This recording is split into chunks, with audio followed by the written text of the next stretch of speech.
নমস্কার বন্ধুরা, আমার ইউটিউব চ্যানেল ট্যুর অ্যান্ড ট্রাভেলে আপনাদের সবাইকে স্বাগতম জানাই। আজকে সকাল সকাল বেরিয়ে পড়েছি কালীঘাট মন্দির। কলকাতার প্রাচীনতম ও 51 সতীপীঠের অন্যতম একটি স্থান হলো এই কালীঘাটের কালী মন্দির। আজকের ভিডিওটিতে আমি দেখাতে চলেছি আপনারা কিভাবে যাবেন, মন্দির কখন খোলা থাকে এবং কিভাবে পুজো দেবেন, মন্দির সম্পর্কিত বিস্তারিত তথ্য। তাই ভিডিওটি স্কিপ না করে দেখতে থাকুন, সঙ্গে থাকুন। প্রথমেই বলি আপনারা কিভাবে যাবেন। আপনারা যদি হাওড়া থেকে আসেন তাহলে হাওড়া থেকে 208 নম্বর AC6 আর S5 নম্বর বাসে আপনারা কালীঘাট মন্দির পৌঁছে যাবেন। আর যদি আপনারা শিয়ালদা হয়ে আসেন তাহলে 2145 B নম্বর বাসে আপনারা কালীঘাট মন্দির যেতে পারবেন। আর যদি মেট্রো ধরে আসেন তাহলে দক্ষিণেশ্বর থেকে কবি সুভাষের যে মেট্রো লাইন, সেই মেট্রোতে চড়ে কালীঘাট মেট্রো স্টেশনে নেমে 1 নম্বর গেট থেকে বেরিয়ে আপনারা 7 থেকে 8 মিনিটের হাঁটা পথে কালীঘাট মন্দির পৌঁছে যাবেন। এটি হলো দ্বিতীয় হুগলি সেতু। এই সেতুটি বিদ্যাসাগর সেতু নামে পরিচিত। আর এই যে আমার বাবুসোনা বহিরাজগৎ দেখতেই যে ব্যস্ত হয়ে পড়েছে।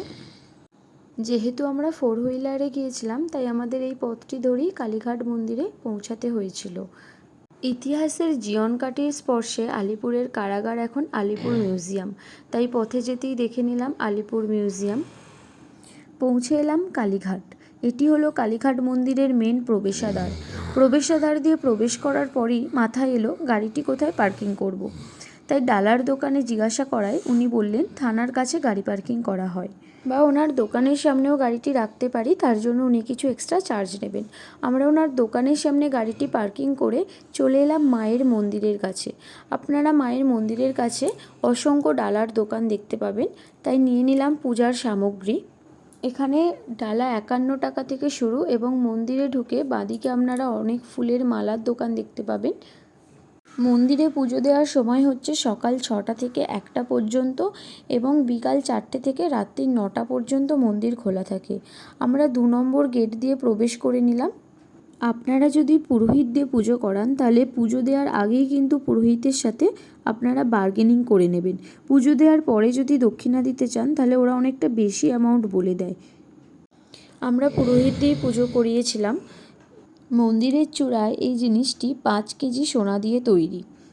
কথিত আছে 1806 সাল থেকে 9 সালের মধ্যে সন্তোষ রায়চৌধুরী নামে এক ব্রাহ্মণ হুগলি নদীতে একটা অলৌকিক আলোর ছটা দেখেছিলেন। সেখানে গিয়ে তিনি আঙুল আকারের একটি পাথর দেখতে পান। সেটি নিয়েই তিনি এই মন্দির স্থাপন করেছিলেন। প্রথমে এই মন্দিরটি কুঁড়েঘরের ছিল, পরে বরিশালের জমিদার শিবদাস চৌধুরী তিনি আদিগঙ্গার তীরে এই মন্দিরটি স্থাপন করেন।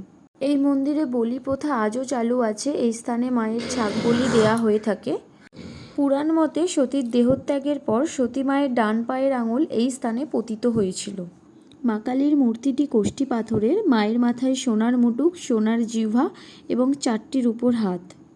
প্রতিদিন 3:30-র পর মায়ের প্রসাদ বিতরণ করা হয়।